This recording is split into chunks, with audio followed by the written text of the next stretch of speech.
let's look at the Portland Trailblazers, a team that wishes that March and April maybe just didn't exist in the NBA calendar. Michael Bolton? Thanks, Josh. It's Michael Bolton here, and it's time for another episode of the Locked On Fantasy Basketball Podcast. Let's get to it. Let's get to it, indeed. You are Locked On Fantasy Basketball, your daily fantasy basketball podcast, part of the Locked On Podcast Network.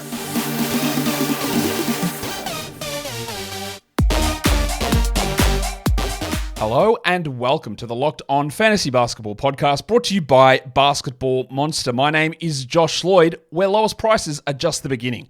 I'm also the lead fantasy analyst at basketballmonster.com, and you can find me on Twitter, as always, at redrock_bball, on TikTok at redrock_bball, and on Instagram at Locked On Fantasy Basketball. Today's episode is brought to you by Monopoly Go. I admit it, I have a competitive side, and it is a big fan of Monopoly Go, the mobile hit twist on classic Monopoly. So join your friends and download Monopoly Go now, free on the App Store or Google Play.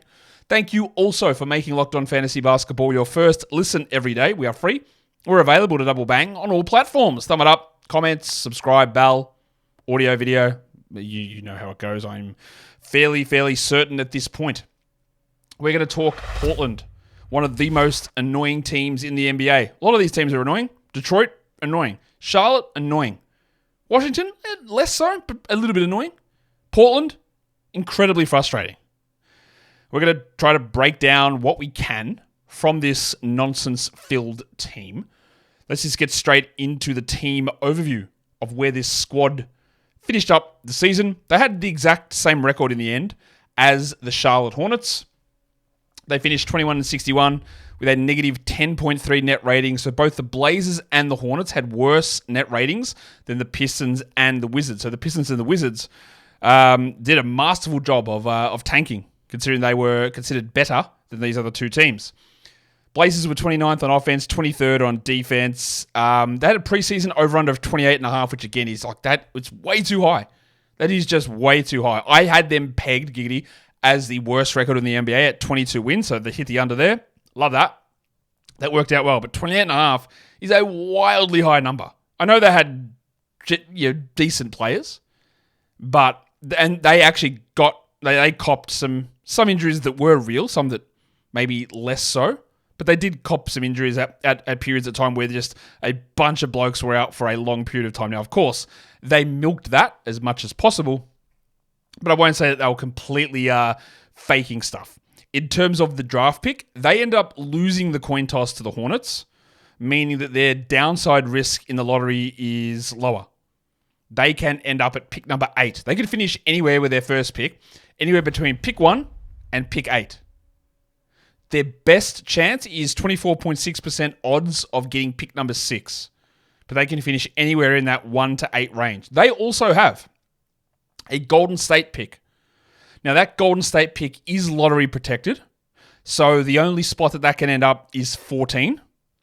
And if it does jump into the lottery, well, the Blazers don't get it. The Warriors get to keep it. That is a pick that ended up being traded to Memphis in the Andre Iguodala salary dump, which ended up getting traded to Boston in the Marcus Smart deal, which ended up getting traded back to Portland in the Drew Holiday deal. So this is one of the Drew Holiday / Damian Lillard pieces. And it's a lottery pick. It just can't go any higher than 14 this season.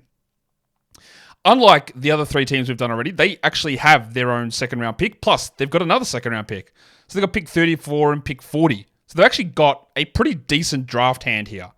2 high seconds and 2 lottery picks. A lot of the other teams did not have that at all. So if the Blazers jump up and get pick 1, then they had pick 1, pick 14, 34, 40. That's a pretty strong draft hand that they actually have. Their most common starting lineup is actually the one that they use to tank their asses off down the stretch. Scoot Henderson, Rayan Rupert, Chris Murray, Jabari Walker, and the Snowman Deandre Ayton. This is what they used for the last 2-3 weeks of the season. This was their most commonly used starting lineup. You'll be shocked to know it wasn't their best 5-man group. Their best 5-man group was actually pretty interesting because it did have Anthony Simons at point guard, no Scoot. It was Simons and Banton, Chris Murray, Toumani Camara, 2 rookies, and the Snowman Deandre Ayton. No Thibault, No Grant, no Sharpe, no Henderson. That was a plus 8.9. Now, it is, of course, really limited minutes, 120 minutes, I think it was. But that was their best lineup, plus 8.9. And that's some intriguing names, I think, that are worth looking at there. Free agency doesn't really expect to be significantly busy for this team. In terms of restricted guys, they're all there two ways. Ibu Baji, Justin Manea, and Ashton Hagens. Their two ways are up, so they're restricted. Whether they bring them back or not, it doesn't really matter.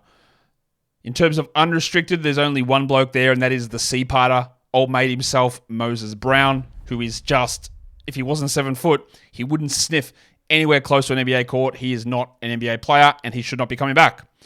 They've got a very easy decision to make. Maybe it's not that easy. Dalano Banton, who did nothing in Toronto, did nothing in Boston, and then came across and was very, very good for this team. He's got a team option of $2.2 million.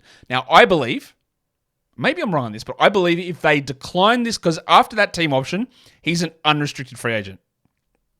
But I believe if they decline the team option, that actually turns him into a restricted free agent. So they end up having match rights on him. Now, I don't think that this was the Nikola Jokic scenario in his season, because he was a second-round pick. He signed that 3-year deal where there was a team option at the end, or 3+1 with a team option as the one. And they could have gotten him for cheap for one more year, but then he would have been unrestricted. But they decided to remove that final cheap year, make him restricted, and then give him the full max deal that he needed. Banton's not Nikola Jokic.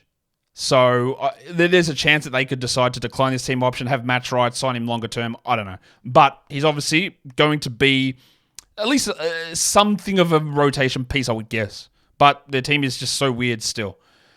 There's two blokes with non-guarantees, 2 second-round picks from the last couple of drafts who were playing key roles. Toumani Camara. That shouldn't say restrictive decline because that's from the old one that I forgot to take off.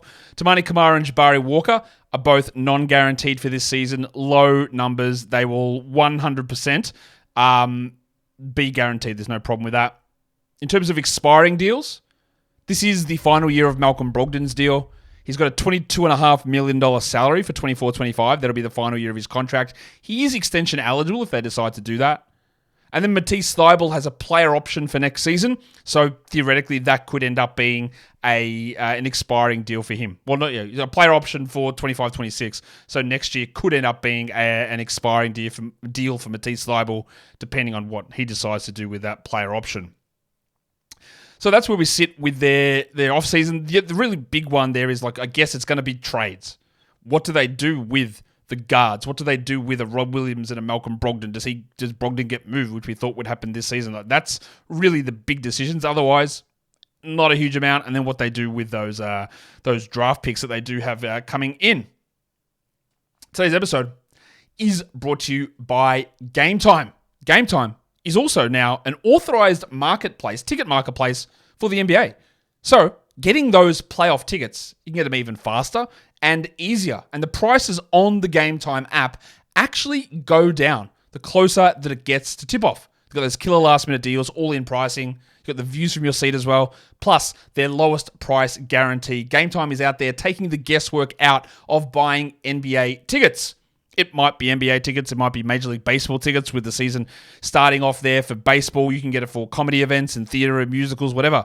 Game Time has tickets in your local area with all of these bells and whistles that the app features. Last-minute deals can save you up to 60% off buying those last-minute tickets for sports, concerts, comedy, and theater. So take the guesswork out of buying NBA tickets with Game Time. Download the Game Time app, create an account, and use the code LOCKEDONNBA for $20 off your first purchase. Terms apply. Again, create an account and redeem the code LOCKEDONNBA for $20 off. Download Game Time today. Last minute tickets, lowest price, guaranteed. Okay, let us take a look at the starters on this team. And there are certain players that did start a big chunk of games, but I don't really think that we should look at some of these guys as starters. I'm looking at you, Jabari Walker. I'm looking at you, Malcolm Brogdon. I'm looking at you, Chris Murray. I'm looking at you, somebody else that I can't, Dalano Banton. I don't really think we count those guys as starters, so to speak. I've got a key 6 group of guys, and one of them even is borderline to me.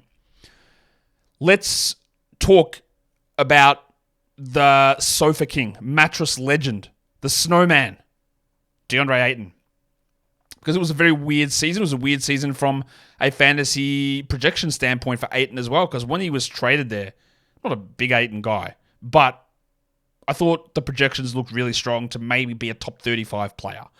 And then they went and acquired Robert Williams. And I was like, maybe there's got this talk of splitting minutes and then playing together. So I'm going to drop the upside value there of Ayton down. I don't think he's going to get these huge minutes. And then Ayton started out with some real struggles. Then he had a hot streak. Then he got hurt. Then he went missing when he came back. And then down the stretch, he was unbelievable. Like a top 10 player for like 3-4 weeks down the stretch. In the end, he sort of bang on his ADP, which was 49. He finished 43rd. He was 87th on Yahoo, 59th in points. He averaged 17 points, 11 rebounds. Of course, no assists, 1.6. 1 steal and 0.8 blocks. And that's the problem, isn't it? Is that theoretically we should be able to get huge top 20 numbers out of Ayton. But he just... I won't say he's lazy, but the improvements in his game don't come. He shot 58% on his twos. Like, that's fine. He doesn't really ever step out to take threes. He only hit 10% there. He hit 82% from the line, but he never takes free throws. So overall, look, the numbers are great. 17-11, that's strong. But block some shots, mate. Get to the line. Become a 20 and 12 player with 1.6 blocks, and you are a top 20 guy. When you look at the crafted similarity, the name that comes out is stunning to me. Because you look at this 17-11, top 45 fantasy player, year 4 Chimezie Metu. What? Remember, it's not looking at bulk rate stats. You average 18 points, so who else? Or 17 points, who else averaged 17? It's based on a lot of things like foul rate and three-point attempt rate and rebound rate and deflections and turnovers and rim contests and all that sort of stuff. Chimezie Metu, year 4. Bad. That's not good to be compared there. Well, it's not bad. It's just not what you want, considering his contract. 68th percentile EPM and 44th on CPM. So sort of middle of the pack guy. Again, you want more. And this is the problem here. Free throw rate, 12th percentile. Look, okay, you are gigantic, big fella. You are a big man who should be just drawing more free throws. But it's not soft, but it is it's like the opposite, say, of someone who might sleep without a pillow. It's a comfortable game. Get to the line. Mix it up. Block some shots. I just fear he would never do it. And there was so many red flags about this guy in the draft. To me, anyway. Like, I didn't love him as a player. Didn't like some of the stuff I saw film-wise or stat-wise. Didn't like the quotes. What's your goal? I'll get a second contract, which is great. Get the money. But in terms of, and that's going to be a common theme on this team, in terms of you're pushing yourself to get better, I'm not sure that he does. He's only 20. He's going to be 26 starting next season, Ayton. 55 games, 32 minutes. He can be better than this. But if we're going to look at him long term, I don't think you should put a lot of faith in it. What about Anthony Simons? When I talk about injuries, he tore his thumb ligament game 1 of the season. That is not a tanking injury. That was a legitimate thing, and that ruined a lot. He had an ADP of 68. He's still not even 25, Simons. He played 46 games, 34 minutes a night. He should have been much better than he was. I think that sapped a lot of his momentum, but also this season without Damian Lillard there, it did expose some of his deficiencies. We have seen Simons play without Lillard in the past, but the difference there, and I did bang on about this in the preseason, the difference there was that in those games, Simons was the unabashed, unchallenged point guard. And this season without Lillard, he wouldn't be because Scoot Henderson existed and Malcolm Brogdon was there. So he'd be playing a larger usage role, but the same shooting guard role, not point guard role. And that means he can't reach that upper level. He was 58th, still in -1. His ADP was 68th, 62nd in points, so sort of bang on where you wanted him. But I thought he could have done more. 22.5 points, 3.5 threes, 3.5 rebounds. He's never good at that. 5.5 assists, 0.5 steals, putrid steals. 43 from the field, 92 from the line. 47 on twos, 39 on threes. There's very clear areas to improve here. He's never going to be a rebounder. That's totally okay. He's never going to be a steals guy. But it's 47 on twos. Get that to 51, and then we're cooking. Then we're a top 35 player. There are a lot of rumors of him being traded. I think he will be traded at some point, because they want Sharpe and Henderson to be the backcourt. And I don't think you could run Sharpe, Henderson, and Simons as a 1-2-3 combo. The best similarity comp for Simons this season was Ben Gordon. Year 4 Ben Gordon, which is a solid player. Pretty good player. Nothing groundbreaking, but pretty good. He was 64th in EPM, 64th percentile, 34th in CPM. So again, sort of mid, you want more. The CPM is pretty bad because his defense is terrible. And one thing that is very interesting as well is he had an offensive load in the 95th percentile. That is also worth remembering when we look at players like this on bad teams. It's the Terry Rozier effect. If he does get traded, and there's been a lot of talk, what if he ends up in Orlando? Will he ever be able to get a 95th percentile load on other teams who ostensibly will be trading for him because they think they're good? And I would say no. He won't have the ball in his hand unless they turn him into a full-time point guard, but he won't be able to run that usage and that sort of level of offensive responsibility all the time. There is a chance he has 1 or 2 top 50 seasons, but I think this was probably the opportunity to do that.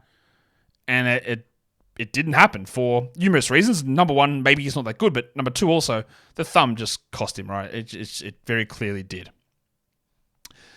What about bag getting legend Jerami Grant? Our doubtful king is 30 now. He played 54 games in 34 minutes, and the Ides of March got him again. What did he play? 4 games in March and none in April? The man has not played a game in April for 3 years. And while I can tell you that injuries are a thing and they happen all the time, this is complete garbage. Yes, he may have strained his hamstring. I do think that is possible. But there is absolutely no way in hell that he should have missed the amount of games that he did this year, or last year, or the year before, or the year before that. This guy does not, and outfit, love what he's wearing, looks fantastic. Get all that money you can. Get as much as you can. But, and I don't say this very often, the man does not care about winning at all. He doesn't. He deliberately chooses teams that are bad to feature him more offensively, which makes your team bad, and then is totally okay with just sitting the final 2 months of the season because the team is bad. Actually, maybe I'm saying this out of jealousy because it's a pretty good gig to make that much money, and actually you or your team don't care about the results. He just probably is my most frustrating player in the NBA. Just complete frustration. He had an ADP of 75. There was some expectation that he would do more with Lillard gone. He didn't. Not really, anyway. 101st in -1, 83rd in points. He averaged 21 points, 3 rebounds. You are a power forward. 3. 2.8 assists, 0.8 steals, and 0.6 blocks. So all you did was jack shots. You hit your threes, 40% from 3. Fantastic. But again, you're a power forward, 47% from 2. 82 from the line, great. Just a complete illustration of some of the things that I find the worst in basketball. His comp was year 8 Jeff Green, and yeah. Yep, cool. 61st percentile EPM, 13th in CPM. Yeah, because again, he does not, in this role, contribute at all to winning. His rim defense, 20th percentile. Bro got actually into the NBA and made a name for himself as a rim protecting 4, as a perimeter. Like Aaron Gordon is who he was. Not as good as Aaron Gordon, but he was Aaron Gordon. He said, I'd rather just miss a lot of shots and take a lot of them, but also miss a lot of them. And honestly, at age 30, with the contract that he's on, I'm not sure that's ever reversing. He can be that totally mid, back-end standard league fantasy player like he was this season. But I don't care. If he's going to just meander around on terrible teams, we cannot have any investment in him from a fantasy perspective because the pattern here is very clear. It is just very clear. Injuries will crop up in March and April. He won't play. He won't pay any attention to any of the effort stats, and he'll shoot well from three. And we'll go, oh, but what if Jerami Grant finds you on a good he's an elite three-point shooter? Cool. I don't care. Until I see it actually happen, until I see some sort of change in the team or his mentality around it, I don't care. And I don't say often that I have someone that I won't draft. He's very, very close to it. Very close. Probably still would. Like at 100, I would be okay with it. But it's just a putrid-looking stat line with unreliability baked in. And that, good friends, is not a good combination. Today's episode is brought to you by Monopoly Go. You might be watching the playoffs. The playoffs might have just ended. But we don't have to talk about that right now. We can talk about another competitive sport, Monopoly Go. You out there seeing an NBA ref give you a replay review. You go, no. Let's just go straight to Monopoly Go, load it up, and go take the cash from my friend's bank vault. Let's go destroy some of their landmarks on their Monopoly boards. You can go there and unlock prizes, collect stickers, trade stickers with your friends as well. You can team up with your friends for timed tournaments. You can work together to build each other's boards, or you can wreck their boards.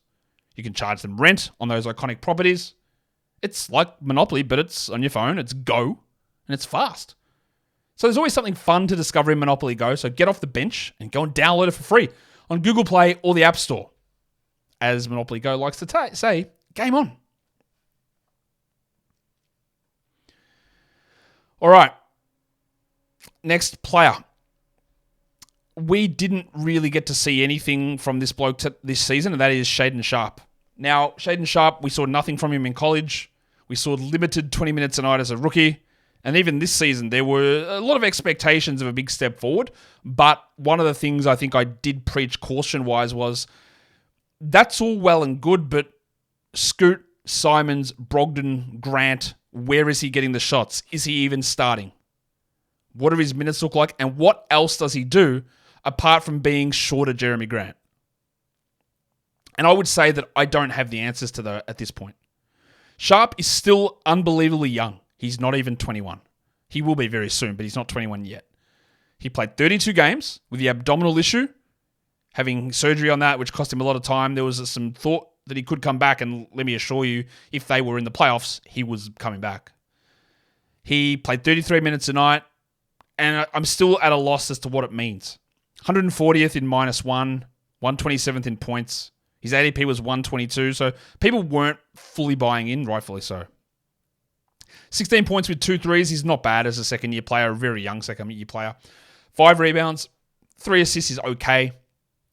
But like so many of these bad teams and bad fantasy players, where is the defensive attention? 0.9 steals, 0.4 blocks, 46% from 2, and 33 from 3.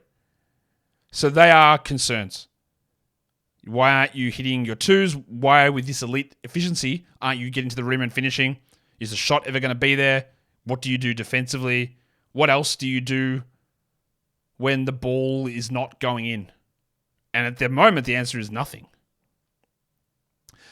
When we look at his crafted similarity numbers, the name that came out, I gasped. I had to double take. RJ Hampton, really? Rookie season RJ Hampton. And then I think back to it and go, yeah, RJ Hampton was a guy that had some potential. We were somewhat excited. Maybe some flashes there. He's a tallish sort of a guy. Maybe this defensive ability, the shot's not quite there. And honestly, that's just what Sharpe's done. Like outside of dunks and outside of scoring, which has really come because it's a bad team giving him extra shots, like what has he shown us? And then I go, okay, well, that RJ Hampton comp is scary, but maybe it's real.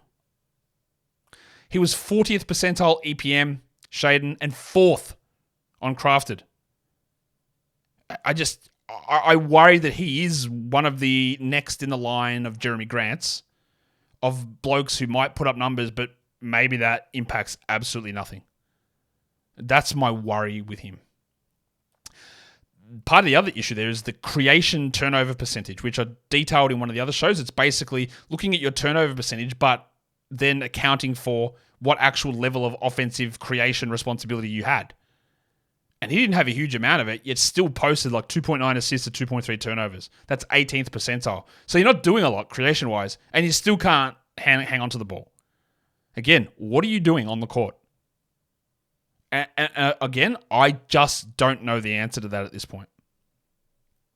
Would Shaedon ever be able to be a top 40 fantasy player? I look at these numbers and I don't really see how. He'd probably have to be a 25-point scorer. Maybe Jordan Clarkson is the best case scenario here because the efficiency is bad. Free throws are strong. Assist to turnovers terrible. Defense terrible. Rebounds, not bad. That's better than Clarkson. Top 50 seems a stretch though for Sharpe. I'm not going to write him off. He's super young. He missed most of this season. Year 3 is coming around. This is the big one to me. What happens in year 3 for Sharpe? But also like. Maybe they don't trade Simons. Maybe they say, well, Simons and Scoot is our combo. I'm not convinced on Shaedon. And I don't think you should be either. Maybe you are. Are you convinced on Shaedon Sharpe? If you are, tell me in the comments. What are you seeing? What are you believing in him? Now, I don't want there to be any muddiness about what I'm about to say with Sterling Henderson. I was very critical of the Hornets for passing on Scoot. I had Scoot as the number 2 player in the draft. Close with Amen Thompson at 3. But I had Scoot at 2 and I didn't get it. And Scoot was bad for most of this season. He wasn't very good. That is a relatively common thing with rookie point guards. He didn't show as many flashes as I would have wanted. But in no way am I writing him off. People love an immediate reaction. Jaime Jaquez should go 3 in a redraft. Ah, cool. The Hornets definitely made the right call with Brandon Miller. Okay. Not really ready to do that just yet. It's not looking great for Scoot over Miller takes, but I'm in no way changing my priors that aggressively. Scoot is still just 20, obviously, second season coming up. 62 games, 28 minutes a night. So there's a couple of things there. We know we missed a lot of time, but only 28 minutes a night. He started, got injured, came off the bench. They were running, whatever reason, big minutes and big usage of Malcolm Brogdon for reasons I don't really know. Wasn't like it gave them wins. Wasn't like it was to bolster his trade value, because that obviously didn't happen. So I don't really know why Scoot was used the way that he was. And I think that's part of it too. Interrupted preparation, interrupted role, changing role. And at the moment, a poorly constructed roster. Scoot, despite all of that, had an ADP of 97, which is obviously way too high. He finished 164th. 154th in points leagues. That's not great, but he was top 100 for the final 2.5 months of the season. He averaged 14, 3, and 5.4 assists. He had 0.8 steals with 0.2 blocks, shot 39 from the field, which is obviously horrific, but 82 from the line. He was not an 80% shooter for the Ignite. 3.4 turnovers is pretty bad, but it's compared to 5.4 assists.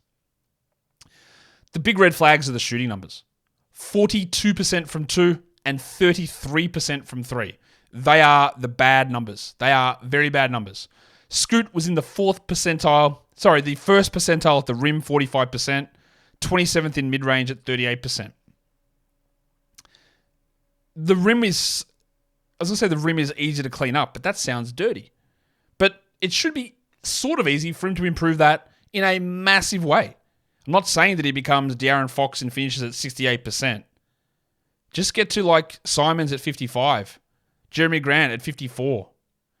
Get to Shaedon Sharpe at 54. And that already brings him from 39% to 44%, gives him 2.5 extra points a game, and we're cooking. That is just, the threes, 33%. It's not under 30. It's not great. That can easily jump. There can be monumental increases. 28 minutes from Scoot. What if he plays 34? Is this... Okay, I know you'll say he was terrible. His best statistical comp was rookie year Jaden Ivey, which Jaden Ivey's year 2 was pretty bad. But Jaden Ivey's rookie year was okay. It wasn't great. It was okay. His impact metrics, EPM 11th percentile, CPM 7th, terrible. But what I did love is his box creation was in the 91st percentile. So as a rookie, he was in the 91st percentile of guys creating offense for his team. And we saw it down the stretch. Double-digit assist games, improved efficiency. It's going to take time. But is this outrageous? Scoot averages 18 points, 2 threes, 4 rebounds, 7 assists, 1 steal, 43 from the field, 83 from the line, and 36 from 3. Is that an outrageous estimation for next season? I don't think so. And that's like very easily a top 100 player, like very easily. It does not take much. When you are at the absolute bottom of the league in rim finishing, 45%, first percentile, it doesn't take a lot to make that go way up, even to just a bad level versus a terrible level. It brings everything along with it. I thought the passing was good. The level that the responsibility was high. Defense was strong. Good free throw improvement.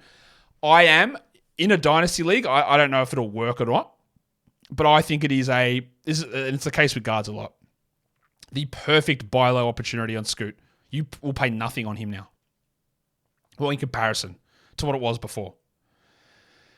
It could very much not work. That is totally possible. What if he never is able to finish? What if he's never able to shoot from 3? What if they never play him more minutes? I think that'd be relatively foolish.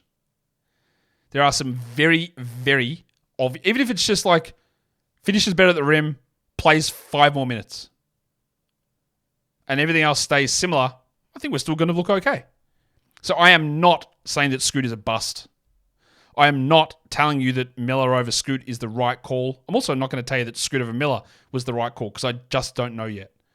But I am absolutely not writing Scoot off. Now, this is not me telling you that Miller is trash. This is not me telling you that Scoot is a star. Nothing like that. It's that I am not, based on what I saw, it was bad, but it doesn't make me, like it's not John Davis bad. It doesn't make me scrub every thought I had about Scoot Henderson. The other guy I want to talk about in the starting group was Toumani Camara. Because as a late second round pick, he was able to play 25 minutes a night, 70 games. He's 24, older player. And I thought he was pretty strong. In fact, one might argue that having Toumani Camara man the 4 gives your team a better chance of winning than Julius Caesar's mate, the Ides of March, Jerami Grant. For fantasy, absolutely not. 212th in -1, 232nd in points. He averaged 7.5, 5 rebounds, 0.8 threes, 0.9 steals, 0.5 blocks, 45, 76. As his percentages, shot 52 from 2, 34 from 3. They're just fine, mid-passable numbers. His stat comp was Luke Marmute. Marmute's rookie year for the Bucks, where he played like 26 minutes a night as a starter. He was 70th percentile on EPM, 54th in CPM. They are unbelievably strong numbers for a second-round rookie starting. His defensive versatility ranking was 99th percentile, meaning it's the ability to do numerous different tasks, guard different players, just be versatile. I think basically self-explanatory. Now, this doesn't lead necessarily to big fantasy value, but uncorking a guy like Camara, again, I'm not really sure this is ever a good fantasy player. 7 and 5 with a steal and 0.83. So what do we get to best case? 12, 6, 1.5 steals, 0.9 blocks? That's okay. It's not very high upside. But the presence of a player like that can fit next to Scoot, next to Simons, next to Sharpe, in place of Grant, doing those little dirty things, making the team better, is a great way to make it's a great way to make the team better, which then means the team prioritizes the better lineups, the better players, excises the nonsense, plays through and gets better. And that is why we should be interested in Camara. Deeper leagues is important. Has he got a long career? Maybe. I wouldn't be shocked. End of the season with I think it was a rib fracture. But overall, really, really strong stuff from Camara, at least from a real-life perspective.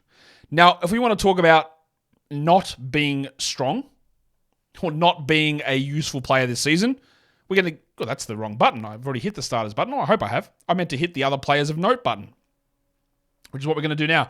We're going to talk about the Rock DJ, Robbie Williams. Williams played 6 games after coming across in that trade. He is 26 years of age. He'll be 27 at the start of next season. He played 20 minutes a night. He was still somehow the 132nd ranked player per game -1, 176th in points. Obviously just didn't play at all. His ADP was 94. That was relatively high, but then I didn't realize that I had him as ranked as high as I did anyway. He averaged 7 and 6 with 1.2 steals and 1.2 blocks. Great field goals and great free throws, 75 and 78. Doesn't take threes, obviously. But it's just about, can you ever play this man as a starter? And I think the answer is no. His best comp was year 7, Ivica Zubac, which is a totally fine play. Now, Rob Williams, at his best in starters minutes, is way better than Zubac. But it is just, I don't think, ever going to happen. We can talk about injury proneness, and you know that I do talk about it a lot.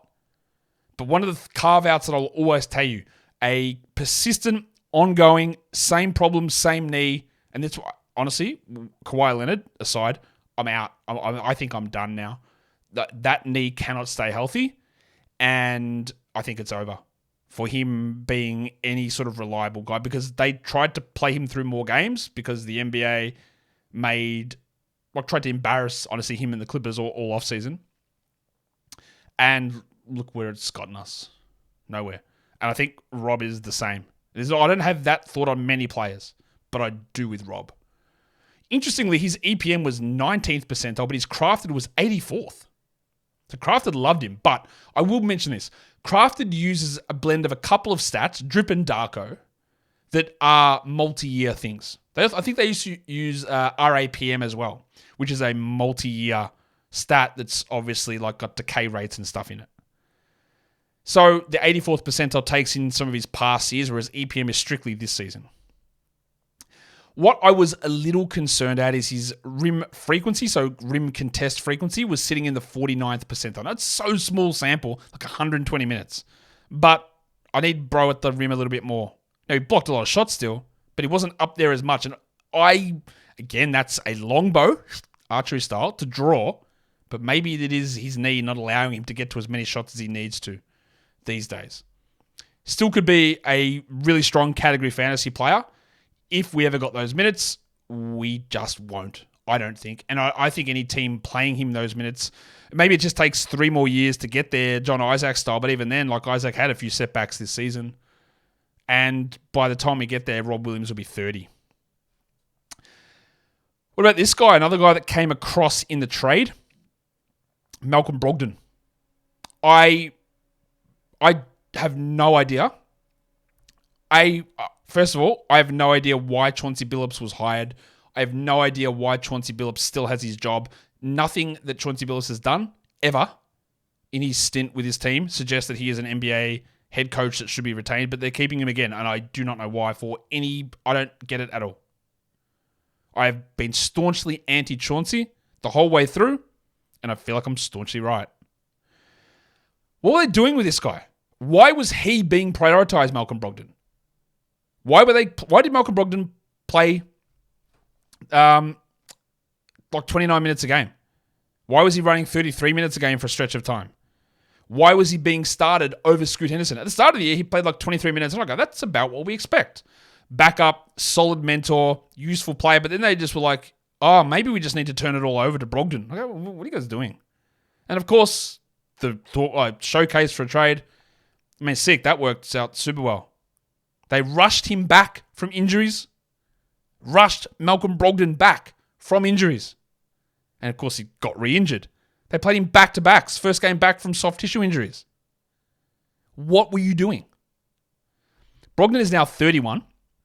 He finished 122nd in -1, 132 is his ADP. 91st in points. He averaged 16, 4 rebounds, 5.5 assists. As usual, low steals. He shot 41 on threes. Great number. 46 on twos. Bad number. Strong assist to turnover. There's no doubt that Brogdon is a capable player who is a Mike Conley very light player at this point in his career. He cannot stay healthy though. But it made no sense for him to be playing as much as he did or having the role that he did on this squad. I don't know why they wouldn't have traded him. Maybe they just couldn't get any sort of pick back. And like we detailed earlier, he is an expiring contract of 20 plus million. So we'll see what they end up doing. But maybe his body, elbow, soft tissue is just rooted. That's why, well, the trade got cancelled, the one that sent him to the Clippers, didn't it? Because they couldn't pass the physical. And the same problem kept him out for the final 3 months of the year. His best comp was year 11 Kemba Walker. And if you don't know what year 11 Kemba Walker is, that's the season that Kemba Walker played for the Knicks, which is not great. Again, it doesn't use base stats. It doesn't use, well, Kemba averaged 16, 4, and 5.5 with 0.7 steals. It uses the impact stuff. It uses the rate stuff. That's not a great sign. In saying all of that, Brogdon was 87th percentile EPM and 62nd percentile CPM. So impact-wise, really strong. This is what I don't get, though. Why was his offensive load in the 92nd percentile on a team with Simons, Sharpe, and Scoot? Why was Brogdon... That's what I never got. Why was Brogdon prioritized? So we can look at all these numbers. Go, well, what if Brogdon finds another role 29? Look, what team is giving him 29 minutes and this level of offensive responsibility ever again? I cannot see how it happens. Now, I've been wrong many, many, many times before. But I don't think that we should be touching Malcolm Brogdon in fantasy drafts for standard leagues ever again. Everything that happened this season was like confusing and led to the results that we thought it would. And now I just don't know where we go. I think that might be it for Brogdon for playing more than 26 minutes a night. I don't think the body handles it, and I don't know a team that's going to want to do it. Cool. Matisse Thybulle is one of those players that you just always know what you're going to get. Thybulle is 27. He played 65 games, 23 minutes a night. He was 151st in -1 rankings. Yahoo will, again, always falsely tell you that he's much better than he is. 115th. He averaged 5 points with 2 rebounds and 1 assist. Just putrid numbers there. But 1.2 triples is okay. 1.7 steals is elite. 0.8 blocks is unbelievably good. He shot under 40% from the field with 76 from the line and never turns it over. 54 on his 2s and 35 on his 3s is okay. But honestly, when you are this uninvolved offensively, you've got to hit 39% of them to be any sort of a threat. He was out of the rotation at times. He was back in other times. What we know is that he is one of the best perimeter defensive players, but his lack of offense is so stark that there are just too many times that you can't have him out there. His best stat comp was year 7 of Blazers legend Flaming Mo Harkless, the original Flaming Mo. His EPM was 45th percentile, Thybulle CPM 53rd. His shot quality, which is a measure of how good someone is as a shooter, was 30th percentile, so he's just bad. He doesn't pass, he doesn't rebound. He does 2 things. He blocks shots. 3 things. He gets steals, he blocks shots, and he guards on the perimeter. And there is a usefulness in that. There's a usefulness in streaming him in for steals, out of position blocks, but it is just incredibly limited by the fact that you cannot play him more minutes because it screws up one side of the ball entirely. And unless he turns into a 40% three-point shooter and is willing to take volume of them, it's not going to ever change, I don't think. The book is here. Steals, blocks, we know it. Minutes will never be big. And this is sort of who Matisse the Painter Thybulle is. I can tell you that I know who Matisse Thybulle is, and I think I'm correct, but I have no idea what to tell you about Dalano Banton. Banton was bad in Toronto. He was invisible in Boston. But he's always been one of those guys who can be a Russell Westbrook. And by that, I mean a late career Russell Westbrook. Can go out, maybe he's more of a Taylor Horton Tucker. He will put up out-of-position rebounds with points and assists on horrific percentages and leading to a lot of negative outcomes on the court. And he started to do that in Portland. And then he looked much better. Now, I on a team with Simons, with Sharpe, with Henderson, I have no idea what Banton's role could possibly be. 4th guard, maybe. And Brogdon, of course. Where the hell does Banton fit? And his season-long numbers, 10 points in 19 minutes, is very good. 10, 3, and 2.5 in 19 minutes, 0.6 steals. It's not bad. He shot 40 from the field and 78 from the line. Under 30 from 3. He had those little red-hot stretches, remember? In Portland where it looked like, oh, maybe he's a good shooter. Well, maybe not. 48 from 2, 29 from 3, 2.4 assists to 1.4 turnovers. All of that, and just watching him, you go, okay, we've seen some of the points, rebounds, assists. He's a PRA legend. Not bad defensively, got good size, but the shooting's not there. And then I look at the most similar season, and it was Andrew Wiggins in year 5, which was the season after Wiggins promised that he was going to try when he got the max extension. I won't say that Andrew Wiggins was a very good player in that year because he wasn't. But that's a name that I didn't expect to see. The advanced all-in-ones actually didn't like him. 33rd percentile EPM for Banton, 16th percentile CPM. And the other thing I will note is that he's 24 here already.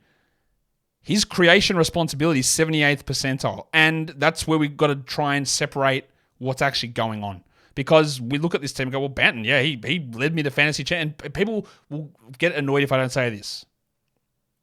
Yes, Dalano Banton led many, many people to fantasy championships. He may have been, in fact, a league winner. He wasn't, but he may have been a league winner. He also wasn't, but he contributed at least.